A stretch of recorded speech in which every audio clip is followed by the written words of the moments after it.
Maizbhandari Gausia hoc committee বাংলাদেশের ত্রাণ ও দুর্যোগ মোকাবেলা সেলের সহযোগিতায় সূর্যগিরি আশ্রম শাখার উদ্যোগে চলমান তীব্র তাপদাহের তৃষ্ণার্ত মানুষের মধ্যে শরবত বিতরণ করা হয়েছে।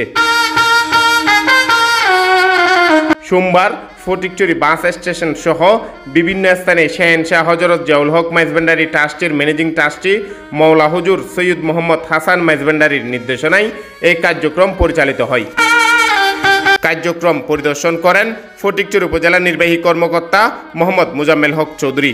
এই সময় অন্যান্যের মধ্যে উপস্থিত ছিলেন বিএনপি নেতা মোহাম্মদ জালাল উদ্দিন, ফটিকছড়ি থানা পূজা যখন পরিষদ সভাপতি মাস্টার রতন চৌধুরী, বিএনপি নেতা শামসুল আলম মাস্টার, সংগঠনের উপদেষ্টা লায়ন ডক্টর তরুণ কুমার আশ্চর্য, নির্বাহী সদস্য ডাক্তার লায়ন বরুণ কুমার আশ্চর্য, সভাপতি টিটু চৌধুরী, বিপ্লব চৌধুরী, দিমান দাস, রুবেল শীল, জন্টুশীল, রনাশীল, সজীবশীল, মানিক বড়ুয়া, টিসুশীল, অর্চনা রানী আশ্চর্য, মোহাম্মদ রবিউল হোসেন, ডাক্তার সুশীল আশ্চর্য, সাংবাদিক মঞ্জু, শিমুল পাল, মিঠু দাস গুপ্ত, আদেশশীল সহ সংগঠনের বিভিন্ন পর্যায়ের নেতৃবৃন্দ।